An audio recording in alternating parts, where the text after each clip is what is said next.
That looks amazing, and we're going to hear more about that project, I think, on this panel. So with no further ado, Eric, if you'll introduce yourself and have your panel do the rest, we'll get going. Appreciate it. Thanks for coming, guys. I have to say, this is the first panel I've been able to wear my sunglasses, which is awesome. Love being outside in this Houston weather for the 14 days of the year that we get to do it, but amazing we get to do it this morning, so thanks for joining us. I'm Eric Hudson. I'm one of the founding partners of Method Architecture. We're a mid-sized architecture firm with offices in all the major cities of Texas.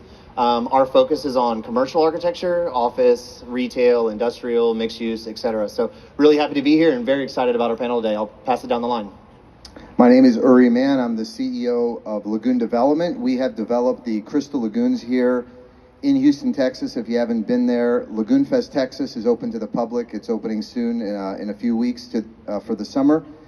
We now have 3 Crystal Lagoons that are operating in Houston, one in Humble at Balmoral, another open to the public in Dayton, Texas, called the Angel Lagoon.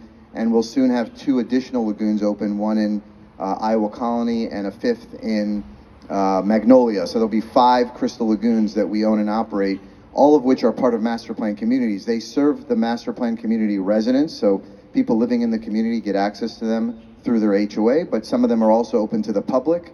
There are a total of about 40,000 homes in the Houston market that are part of master plan communities accessible to Crystal Lagoons. And today I'll be talking about a new amenity that we're bringing to market called the Sports Illustrated Recreation Village.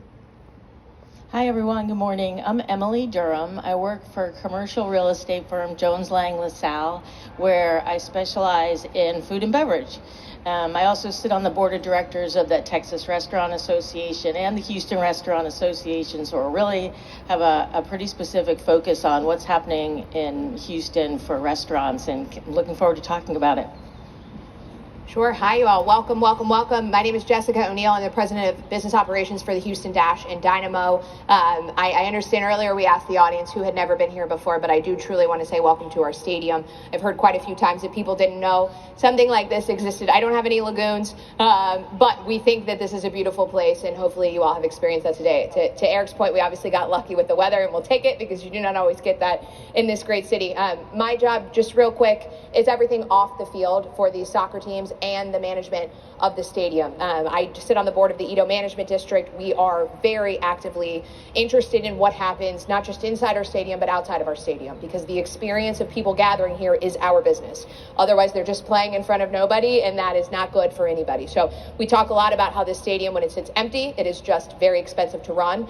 Programming like this, obviously active events for the community that bring tax increments and incredible influence on the neighborhood. There's an amazing amount of data about what this stadium has meant to East Downtown. So it's a true pleasure. I am everything off the field is the way that I describe my job. So if your child or grandchild or neighbor is really good at soccer and you want to show me a video, that's not me. I do not sign players. I do not retain players. Everything around the business, soccer aside. So it's great to be here today. Hope you all have had a wonderful morning.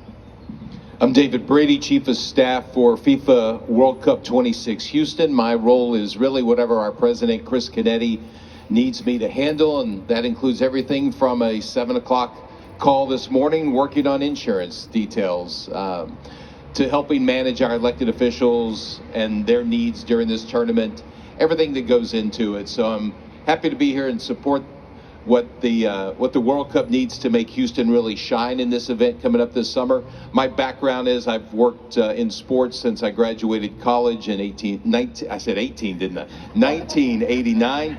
I think I'm the only person that has officially been a full-time employee of all the major sports teams in Houston, including the Dynamo and Dash, and also the Houston Livestock Show and Rodeo, which was my last full-time role, where I ended there in 2021 before starting my own consultancy. So I'm really happy to be here and happy to contribute. David, I imagine you get really good tickets for pretty much every event then. So I have, my tickets for the World Cup are in section 728, row R. So anybody who wants to come up and ask me about tickets, then I just know where my seats are. I'll take any seat in the stadium, by the way, just FYI. So if you couldn't tell, we're in a beautiful stadium. We got folks from the Dynamo and World Cup. We'll be talking a lot about soccer, sports recreation, how that's affecting the commercial real estate landscape, how it's affecting some of our master plan communities. and the like. So really excited here. Let's jump in and talk about the World Cup. The panel earlier mentioned we got to have the people. We're about to have the people. Coming summer, there's going to be a lot of people coming through Houston. David, talk to us about what we should expect from a travel and tourism standpoint, local engagement, and just what the World Cup is going to bring to Houston. Well, it's interesting because this is different than any event we've ever done. You know, you hear the comparison to the Super Bowl, and people will say it's the equivalent of 5 Super Bowls or 7 Super Bowls, and I don't think that's really a fair comparison to make because it's a much different travel schedule, much different tourism schedule than what we would normally see. All indications are that there'll be about 500,000 people, 500,000, who will come to Houston during the time the World Cup is being played here. And as we look at the tourism numbers, the ticket allocation so far, what we're seeing is, and this is not surprising, that the largest, well, let me start off by saying, I also oversee ticketing for our group, and right now we have tickets being purchased at what will be called Houston Stadium, not NRG Stadium, but I'll call it NRG for now. Tickets purchased at NRG Stadium have been purchased from all 50 states and 193 different countries. So we know that the travel is going to happen. The number one country, for those who are coming to Houston from outside the domestic U.S., is Mexico. Not surprising, right? So when we look at the 7 matches we have, and we've got some of the top teams in the world, 3 of the top 7 or 8 teams in the world with Germany, Portugal, and the Netherlands. We've got Germany in for the first match, then Portugal, and then we've got the Netherlands, and then Portugal again. And then the last of our group stage matches is Saudi Arabia against Cabo Verde. And then we've got a round of 32 and a round of 16 match. We won't know those teams until the very end of group stage. Those will be huge matches, as you can imagine. That we're looking at people coming in, unlike the Super Bowl or Final Four, where they come in for a week at a time or 4 or 5 days.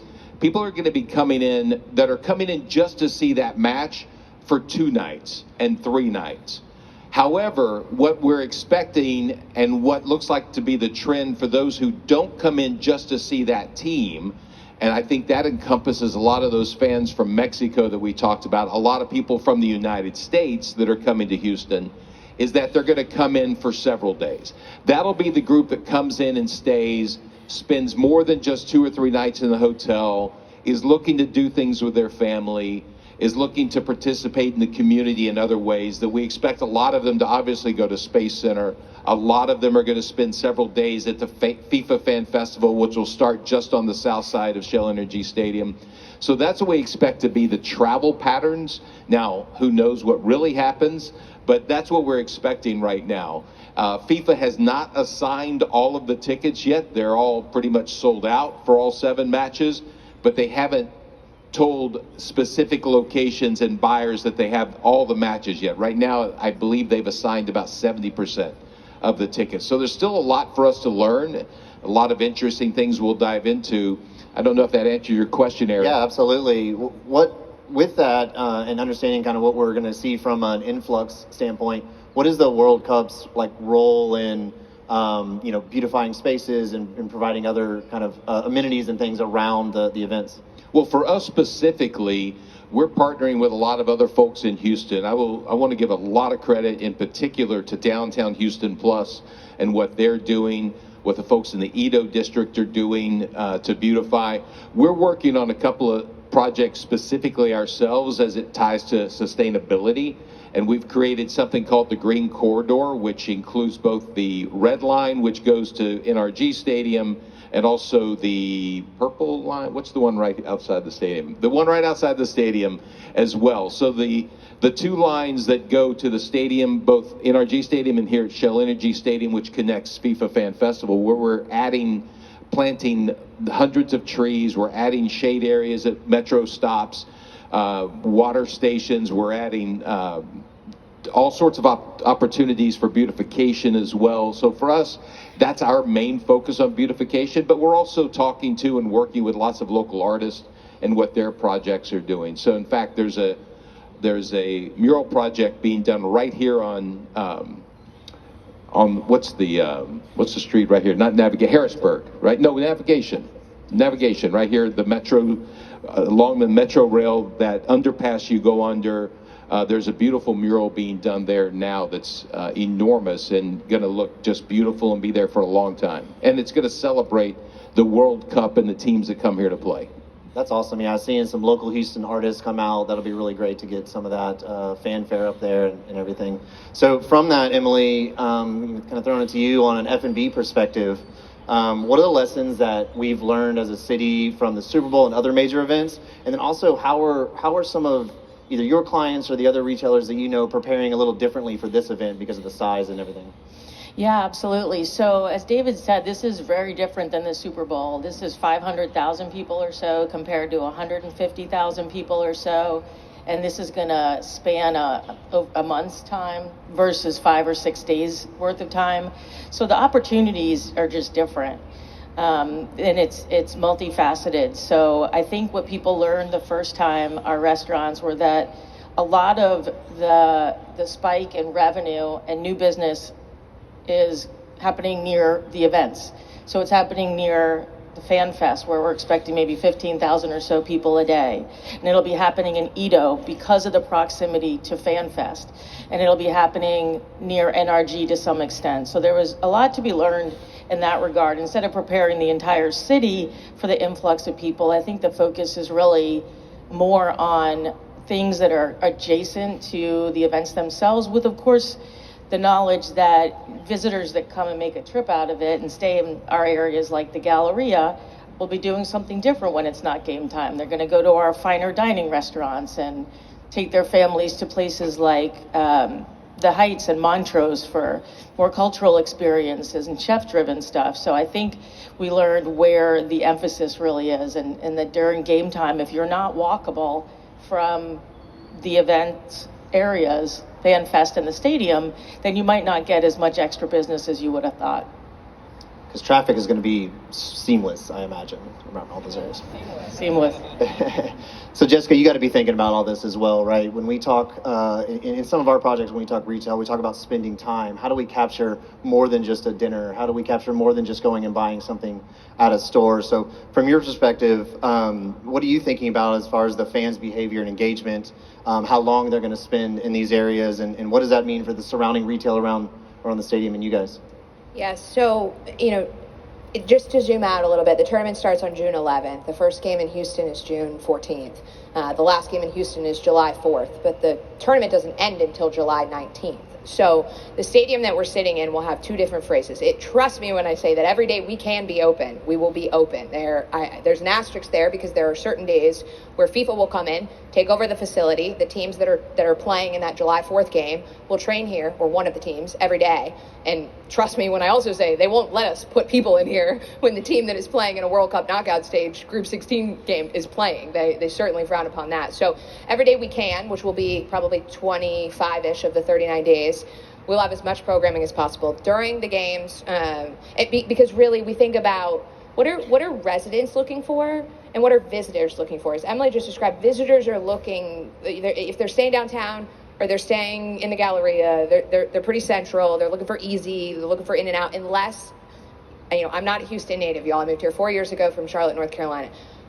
Unless somebody that lives here is showing them around. I think that is a huge opportunity for people to say, let me take you to this barbecue spot. Let me take you to our favorite hole in the wall, XYZ. Otherwise, it's not as natural. There's a lot of content to try to tell you about the things you need to discover, but it's not as natural. So we think we have offerings for both residents and visitors. We will have watch parties here at the stadium.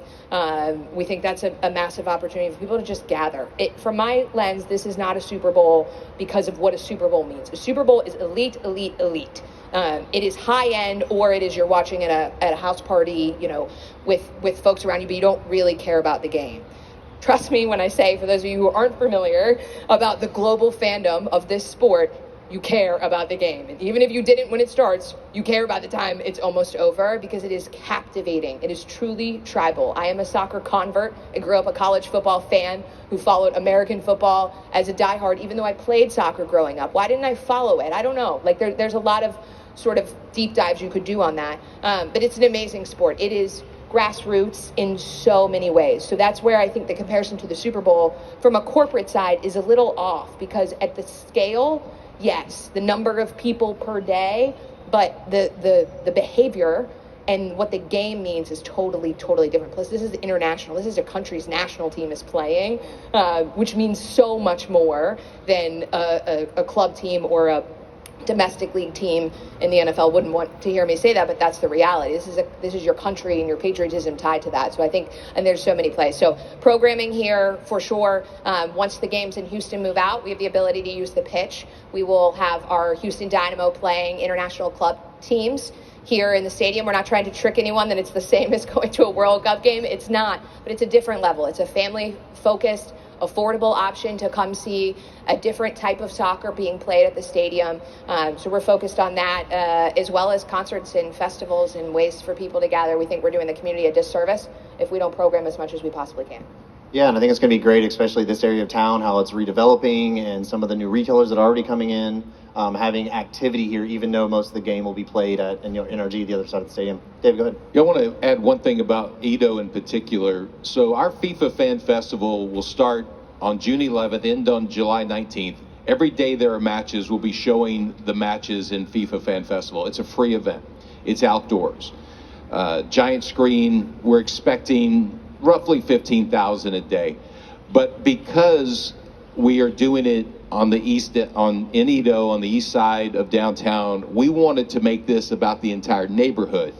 So we've created a theme called Football Fiesta that's going to incorporate all the businesses on this side, and we're going to encourage people to not come down just to go to Fan Festival that we're hosting, which is something FIFA requires us to do, to host a fan festival, but we're going to be encouraging people to come down and spend an hour and a half, watch the first half at FIFA Fan Festival, come in here to Shell Energy Stadium and watch the second half and cool off, go into pitch 25, go into Little Woodrow's.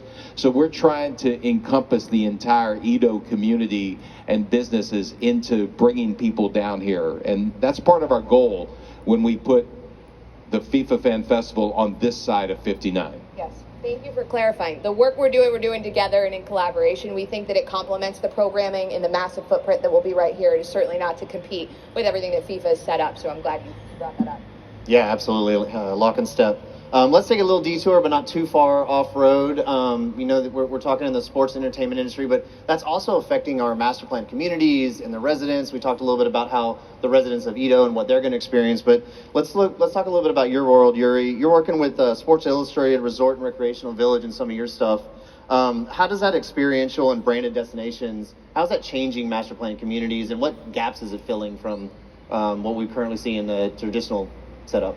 Yeah, so brands have been a powerful way to sell real estate. You see that here in Houston with the Ritz-Carlton residences and the St. Regis residences, and around the country there are Margaritaville communities.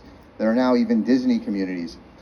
So we searched far and wide for a brand that would really resonate with residents and provide an elevated experience for people living in communities, and decided to partner with Sports Illustrated, with the company that owns Sports Illustrated called Authentic Brands Group, to bring a brand new, unique amenity to master plan communities that would really enhance the experience of living there.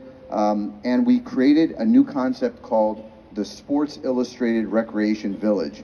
So imagine coming to a new community, instead of seeing a tired old clubhouse and courts and fields that may not be taken care of, you're now entering the Sports Illustrated Recreation Village, which is branded. You see the brand on the courts and on the fields.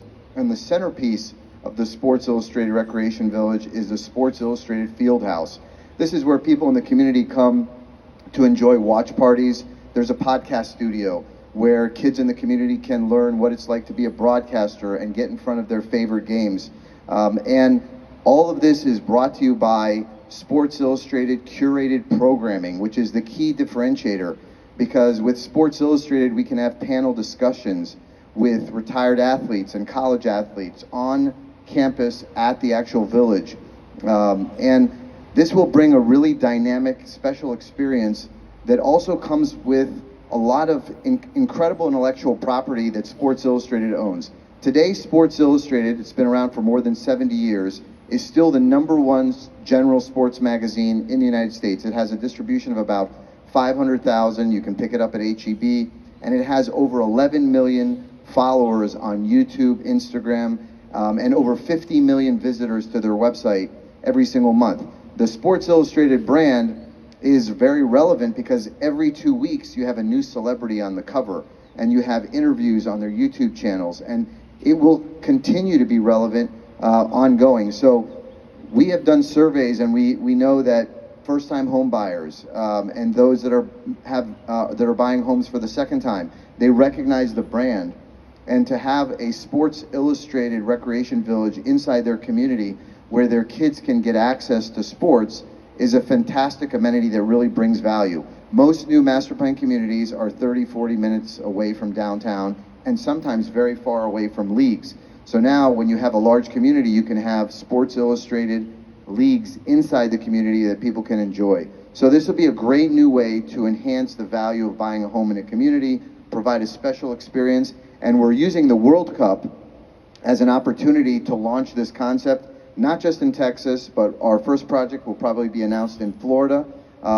What's wonderful about this is that it's really going to help differentiate a community from others, provide a lot of value to people that are living there, and families, especially here in Texas. We're all about sports. We want to see our kids playing sports. We don't want to see them sitting on an iPad at the kitchen table. We want them out there enjoying the outdoors, playing with other kids. And when you see a lifestyle director in a master plan community and their shirt says Sports Illustrated, they're the sports director, and they're organizing youth sports and family sports, it's going to be an incredible new way to bring value to living in a new master plan community. Yeah, that's amazing. I love that the sports, entertainment, retail is all kind of converging recently, and people want to spend more time outside, even in Houston. And I know in our firm, we're seeing a lot of this type of development. It's experiential. How long can we do stuff? How many different activities can we pile together? So it's really exciting to see that. I'm going to jump around on questions, so throw a little curveball from you guys. So here we go. Jessica, let's start with you, but Emily, I'm curious on your perspective on this as well. So listening and understanding, what the master plan communities are bringing about bringing the convergence of these three things together. How does an event like World Cup, cause that convergence in the sports, entertainment, and real estate? And how's that evolve in Houston? How's that evolving in the areas surrounding you? Yeah, it's interesting. The dwell time at stadiums has grown tremendously. Especially when we have a sport like ours that it's 2 hours, right? So you have an opportunity to think about pre and post game in a way you might not if you're going to an NFL building where you're going to tailgate. When you think about downtown stadiums, I would say that's a big differentiator. When we look around the leagues at our comparable markets and our comparable setups, I literally toss aside any stadium that's in a suburb for some of the reasons that were just described. Like you are in people's neighborhoods. And when you're in their neighborhood, that is a different type of experience of going to an event than when you are not. Here we are in much fewer people's neighborhood, but we might be where they work, or where they love to come out to eat, or where they come to concerts because they go to Toyota Center, things like that. So it's sort of a shifting of thinking about downtown versus suburb. And you see across the sports landscape, the stadium facilities arms race is just that. The minute we build a new premium club, the one that you all are in inside is 3 years old. 3 years old is archaic in premium seating timeline. Eric and I were just talking earlier about a corner of the stadium that is literally a storage closet and how we can turn it into a speakeasy. Like every piece of real estate, and I'm not kidding you, that has been done a million times. We're not inventing anything unique here. The arms race, because we don't have a brand new stadium. The stadium is about 15 years old. It is outdoor, which means that the shelf life of the stadium expires a lot faster than if it was truly enclosed. I will sing from the rooftops that even in our wonderful city, outdoor is still the best experience that you can have. Yes, it is. We play in the summer. We will switch starting in 27. We will take most of the summer off. That is why the seats you were sitting in are mesh, y'all. We are not are trying to think about how to make it more comfortable. But at the end of the day, we play our games at night. We don't play in the heat of the summer anyway. But it's something to think about. So, we truly are in the real estate business, and I'm also in the emotions business. Like we are focused on how to capture the emotions of fandom and get people to want to come back, because you bring your friends, you bring your family, you bring your clients, you bring your neighbors. Like, it's a social experience, just like what was described about, you know, your living experience, and you want additional programs and experiences around that. That's the business we're in. You know, how do we make this not just a one-time thing that you do with your company or your, you know, church group or your kids' soccer team, but this is we sort of insert ourselves into your life because you become hooked. That is, again, that's fandom in a nutshell, and we all have the things we passionately follow. We need to create experiences in little pockets in this stadium for everyone. We have target audiences that we're focused on, but we don't want to turn anyone away. Anyone is a potential Dynamo or Dash fan until they tell me otherwise, because of the business that we're in, which is affordable. It is easy. It is hopefully enjoyable. I don't promise we're going to win, but it's interesting because, again, we think about every square foot in this building, and then how do we come to life outside of this building? You know, that's our main focus, is bringing people here, but we have, you know, ways that our brand grows outside of here, and that comes together in very different ways. There's a couple different ways of looking at it. Yeah, and if you haven't been to a Dynamo or Dash game, the emotions in the stadium are very high, win or lose. It's amazing. Or Drums tie. playing. Don't get me started, but if we tie, it feels like we won or we lost. It's not in the middle. Or it's both. one or the other. So Emily, with that's kind of like the fan and patron experience, but from the owner and operator's perspective, what are the biggest opportunities and risks that some of the new owner operators that are popping up now have with something like the World Cup, and then trying to sustain longer past that? Yeah, and just to kind of speak to the former topic about master plan communities having experiential environments for people to just stay there and watch events. You know, we could have a whole separate panel about what things like Sports Illustrated's new venues will do to restaurants and how much business it might take away from local bars. So I think it's really just creating another option. It's creating a trade-off opportunity. You want to watch the game with your kids, and now you have something within your own community. I might do that. And so it'll be interesting to watch how things like that affect the overall economics of the food and beverage industry. The risks I think people are taking, look, we don't want anybody to build a soccer-themed restaurant just for June. And, you know, There's already one right across the street. We don't want anybody to build another soccer-themed restaurant just for June. We want people to do what they do best and just make it a little faster. It won't be a surprise for anybody that people drink more than usual during games and eat less and eat a little faster. So there's a chance to be who you are, but it has to be suited to the environment. And this environment is one of energy and people moving faster, and a 90-minute fine dining meal is probably not what's going to happen around here. So the risks are that you don't hit the customer the right way. If people walked in from FanFest to a 90-minute dinner, it might not go that well. So, and then the rewards are that you're going to get that many more eyes on your concept in your restaurant, hopefully from people who will then go on to write you great reviews, and it will help for your future business.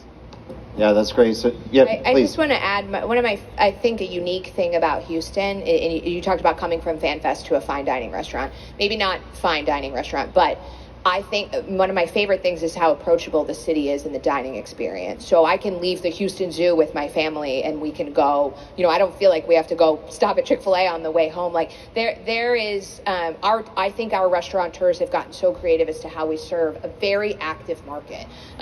In that, again, you don't feel like, so you could leave FanFest and go to, many different types of places. And I think we have an opportunity to elevate that experience, but I'll just flag, I think that's a differentiator. It's not that way everywhere. There are certain markets where, there's an unwritten rule about how you act and what, when you go to certain places and who you go to them with and how that operates. And I think Houston shows up very well in the inclusivity of making sure that it always feels like you can go for the most part. Yeah, as a local Houstonian, we know our food. Yeah. We're good at it. David, anything to add about, kind of what Emily and Jessica are talking about? Yeah, I think one thing I would say is, and I'm not a real estate expert at all, I agree the comment that people shouldn't be building anything because of the World Cup.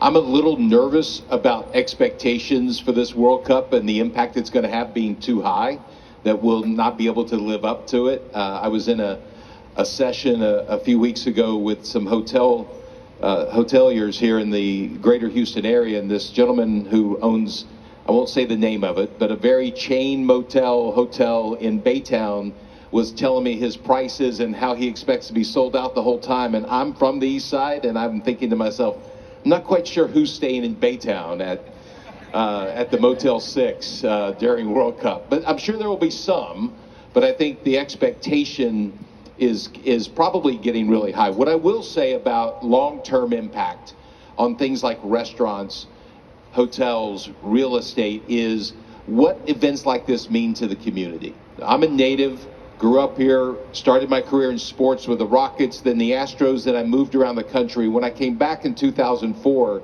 to work for the Texans, this city had changed a lot, but it's changed even more since, let's call it 2001, when the Texans and Rodeo moved in NRG Stadium, then when the new ballpark was built here across the freeway, at this stadium. You think about what this city has had happen in that 25-year span. We've hosted 2 Super Bowls, 3 Final Fours, multiple World Series. We've had the College Football Championship and now the World Cup. In addition to the World Cup, there have been numerous major international soccer matches that have taken place, right?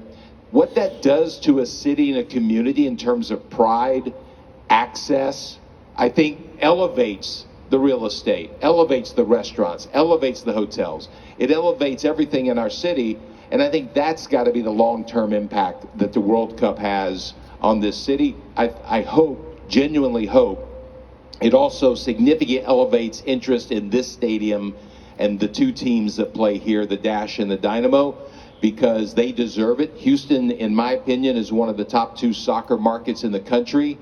Unfortunately, it has not transitioned to the MLS and the NWSL the same way, and that's not the fault of the teams here.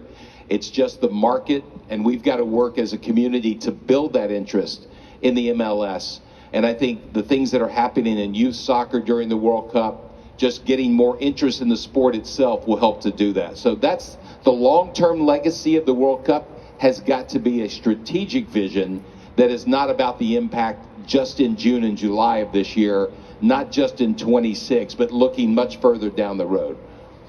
Yeah, totally agree. So I'm curious from the rest of the panel here, from each in your individual perspectives, what that long-term sustainable growth looks like that will maybe spark from some of the World Cup stuff, but we got to keep it going. So Yeah, I think that generally when the world sees that Houston does a fantastic job hosting the World Cup, which I believe it will be, it'll be done very well, it'll position the city to continue to enjoy big events that will come here.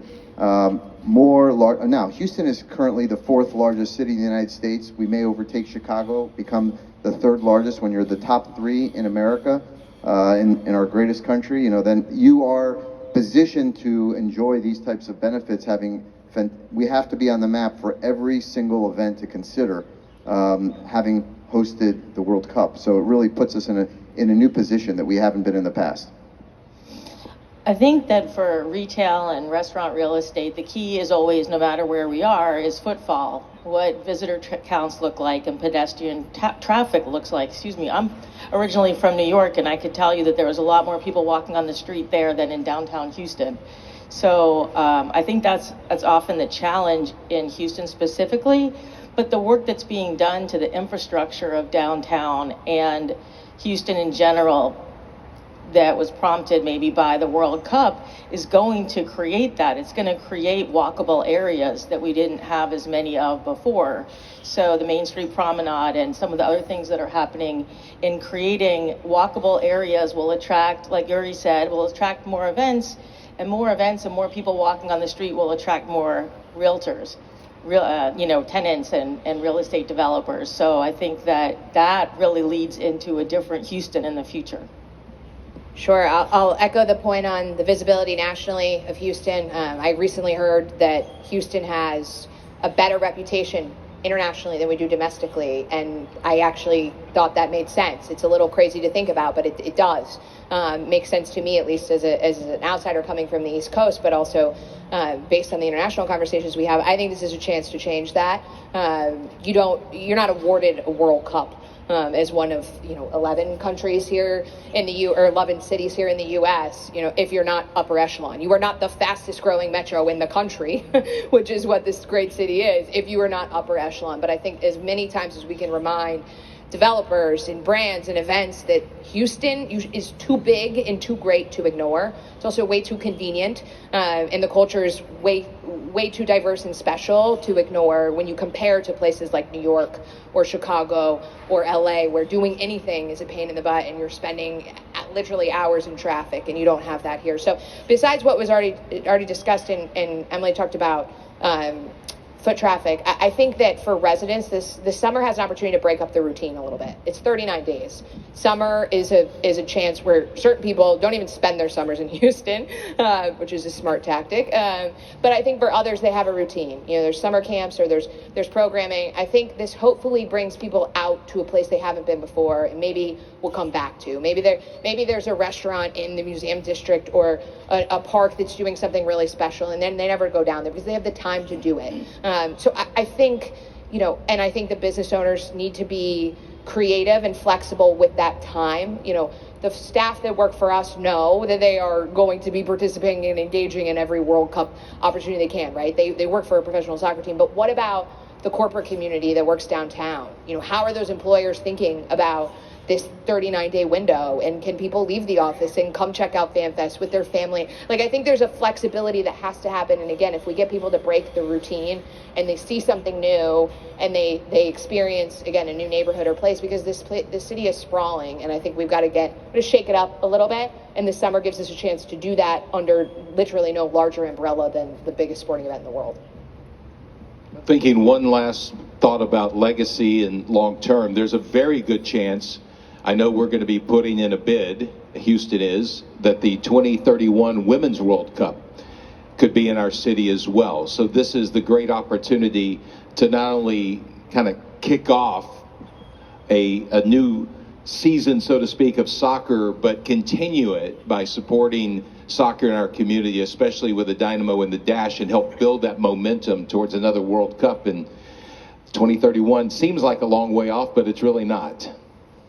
No, that's awesome, man. I love to keep it going, right? We get this under our belt, learn some stuff, do it again. That's great. So Uri, from your standpoint, in the concept of the Sports Illustrated Recreational Village, both in terms of folks visiting there and the dwellers, the homeowners that live there, what can developers learn from that model post World Cup?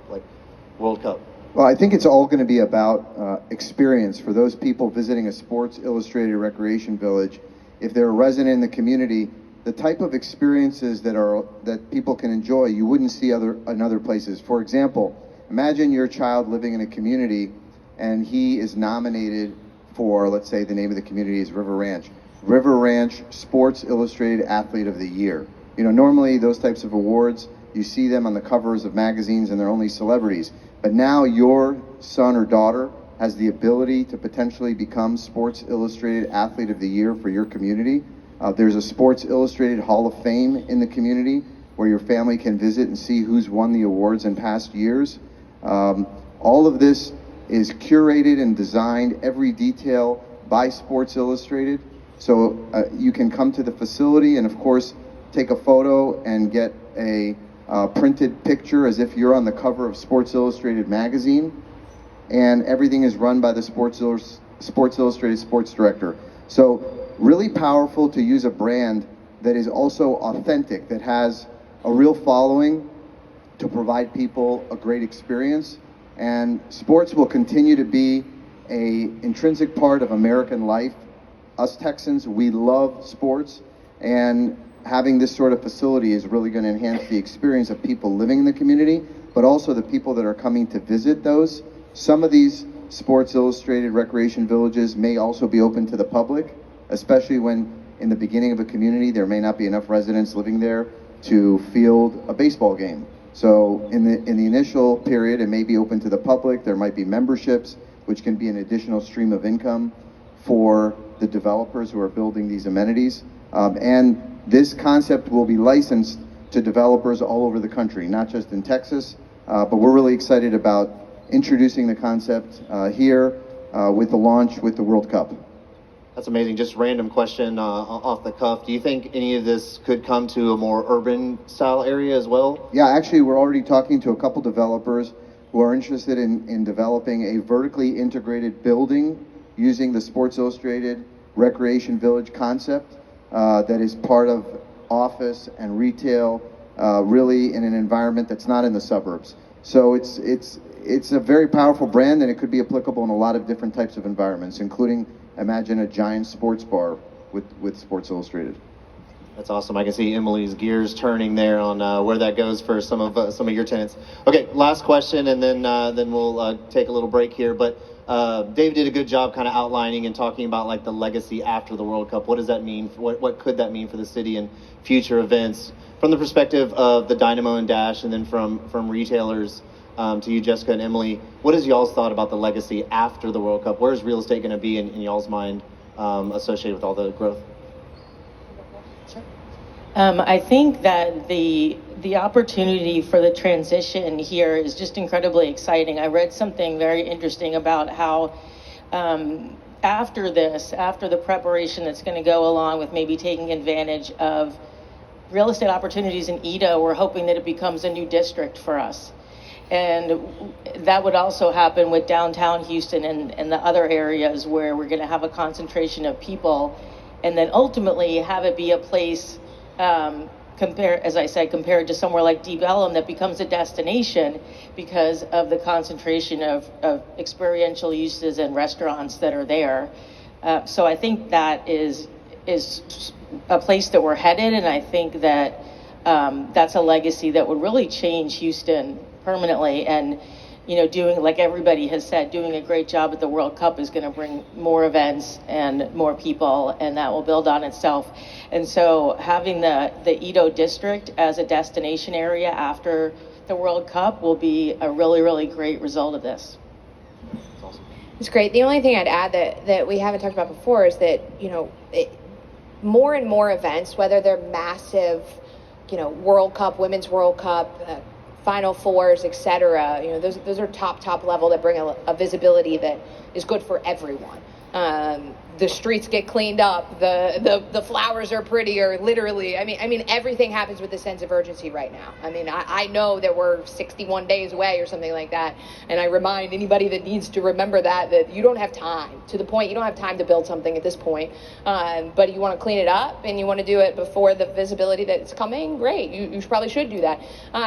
There are so many events on a daily and weekly basis in programming that we continue to do, and David talked about a few of them. So I think if we see Houston, understand what happened on a mega level and take a step back and look at our own business, everybody's own individual businesses, and get a little more creative, or serve, be a little bit more fan-facing or guest-facing about how we serve others. There's so much competition post-COVID, obviously, for any physical gathering that's happening. That's always been the business that I'm in, but I think it's harder post-COVID. So I think the creativity, the ingenuity, the innovation, the collaboration that drives our city will just be catapulted to a new level, because people will see what happens when we can do it at the highest level, and the visibility to keep doing that, but also continue to serve. And we just want to win. We're hyper-competitive as a city. So every single event that crosses our door, if we can say, yes, we want to host it here. There's a major event in December that we're getting ready to announce. And, they're going to take that event somewhere. They might go to Dallas. They might go to Austin. We want them in Houston. We think about that like literally month after month after month. How do we program? So I think for everybody to see that, see the ripple effect will be helpful, because there's some of us already thinking about that, but others who are not, because the business is driven more consistently. So the only thing I'm going to do, can I make a sales pitch right now instead of follow? They've covered everything that needs to be covered. During the 39 days of the World Cup, if you live here in Houston, in the surrounding area, bring your friends and family down here, right? Not just to support what's going on, but especially if you have kids, bring people down here to not only share the experience of what's happening with the World Cup being in Houston, but get a chance to witness what it's like to have these visitors from Germany and Portugal, their fan bases here. And they're going to be out at FanFest. They're going to be coming in here to Shell Energy Stadium. They're going to be at Pitch 25 and Little Woodrow's, right? Get a chance to experience flavors and cultures that you're not going to get to experience any other time. This is a once in a generation at least opportunity. Take advantage of it. Show off our city by being supportive, but more than anything else, come down and see what it's like to have these other countries and these folks from these other countries coming into our city and show them that hospitality we're so famous for. Yeah, thank you for that. Well, this has been great. Hopefully everybody's excited about what the World Cup brings and what it's going to do to our commercial real estate and retail side. Thank you to the panelists, and hope you guys have the rest of a good day. Thank you all so much. The amazing panel. Thank you. So exciting. Love it. We don't leave. We got our final panel coming up now. It's